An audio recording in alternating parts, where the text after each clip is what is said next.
আমার নবী বলে আমি যখন জাহান্নাম দেখতে গেছি, আমি যাইয়া দেখি ওই জাহান্নামের ভিতরে পুরুষের চাইতে মহিলাদের সংখ্যা বেশি। এবার নবীরে প্রশ্ন করা হয়, নবী গো, পুরুষের চাইতে মহিলার সংখ্যা কেন জাহান্নামের মধ্যে বেশি? আল্লাহর হাবিব সাল্লাল্লাহু তাআলা আলাইহি ওয়াসাল্লাম বলেন, দুইটা কারণে মহিলারা জাহান্নামে। আল্লাহু আকবার কন না কেন? দুইটা কারণে মহিলারা জাহান্নামী। এক নম্বর, তারা শুকরিয়া আদায় করে না, না শুকরবান্দি। দুই নম্বর, তারা কসম খায়। এই জন্য তাদের জাহান্নামে আমি সংখ্যা বেশি দেখলাম। অথচ আমার নবী তো উম্মতের দেওয়ানা। আমার নবী, আপনার নবীরে প্রশ্ন করি, ইয়া রাসূলুল্লাহ, নবী গো, জাহান্নামের আগুন থেকে বাঁচার উপায় কি? আল্লাহর হাবিব উম্মতের দরদি আমার নবী বলেন, মহিলারা তোমরা শোনো, আমি জাহান্নামের মধ্যে গিয়ে দেখেছি পুরুষের চাইতে জাহান্নামে মহিলা বেশি। এই জন্য তোমরা যদি জাহান্নামের আগুন থেকে বাঁচতে চাও, তাইলে বেশি বেশি করে দান সদকা করো। এই জন্য দান সদকা করলে আমার আল্লাহ মহিলাদেরকে জাহান্নামের আগুন থেকে হেফাজত করবে। এখন দান সদকার কথা কেন বললাম? রাসূল বলেন, দান এমন একটা জিনিস, আস-সাকিয়ু হাবিবুল্লাহ, দানশীল ব্যক্তি হলো আল্লাহর বন্ধু। দানশীল ব্যক্তি হলো আল্লাহর বন্ধু। এই আমার যুবক ভাইরা, দানশীল ব্যক্তি হলো আল্লাহর বন্ধু। অনুরোধ করে বলে দিয়ে যায়, আল্লাহর হাবিব সাল্লাল্লাহু আলাইহি সাল্লাম বলেন, হাসরের ময়দান যেদিন কায়েম হবে, ওই কঠিন মুসিবতের সময় সব মানুষ নিজের গামে নিজেরা সাঁতার কাটবে, কেউ কাউকে একটা সেকেন্ডের জন্য উপকার করবে না। মানুষ বড় স্বার্থপর, মানুষ বড় স্বার্থপর। মৃত্যুর কুলে ঢলে পড়লে একদিন, দুই দিন, এক মাস বিছানায় পইরা দেখেন, বন্ধু বান্ধব একটাও আপনার খবর নিবে না। আইসিইউতে আপনি যান, ফেসবুকে একটু লিখবে, দেখবেন আপনি দেখতে যাবে না, সে মনে মনে ভাববে আপনাকে দেখতে গেলে তার টাকা খরচ হবে, আপনাকে দেখতে গেলে হয়তো তাকে উপকার করা লাগতে পারে, অথবা টাকা চাইতে পারে, আপনি তাকে দেখতে যান না। মানুষ বড় স্বার্থপর, এই পৃথিবীর কেউ কারো না। আপনি একটু মৃত্যুর ঘাটে পইরা দেখেন, আপনার খবর কেউ নিবে না। জানাজার ময়দানে গিয়ে দেখবেন মানুষ কত ব্যস্ত, আর আব্বাইতের সঙ্গে যে বাজারে বসে যে আড্ডা মারে, ঘন্টার পর ঘন্টা চলে যায়, ঘড়ির কাঁটার দিকে তাকায় না। কথাটা অপ্রিয় হলো সত্য, সঠিক কিনা বলেন? মানুষ বড় স্বার্থপর।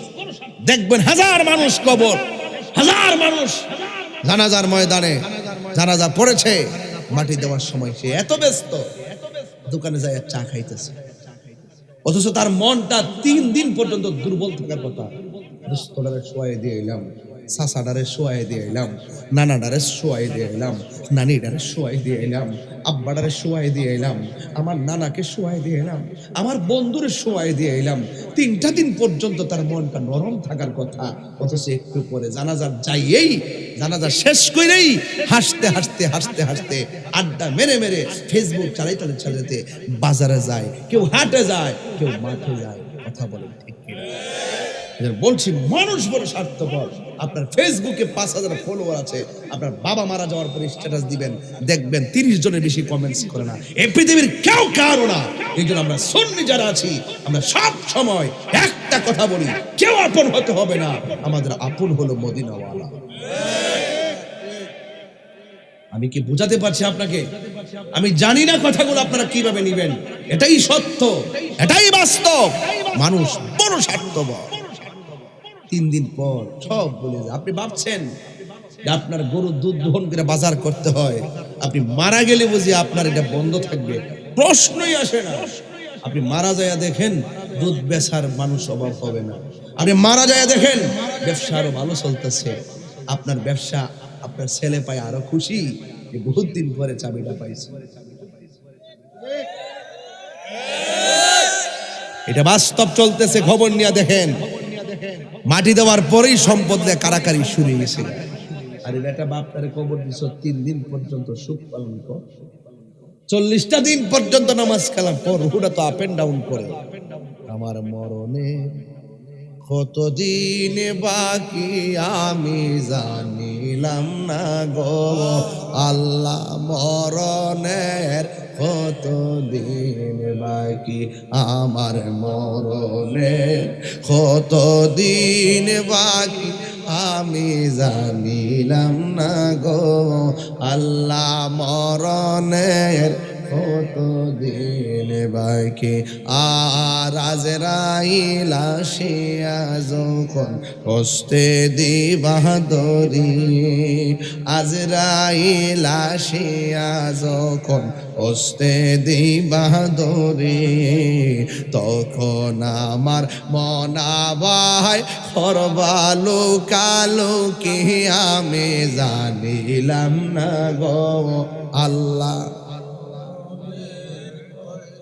দিন বাকি, আমার মরণের কত দিন বাকি, আমি জানিলাম না গো আল্লাহ নের কত দিন বাকি। আর 40 দিনের আগে ভাইরে মৌতের নিশানি,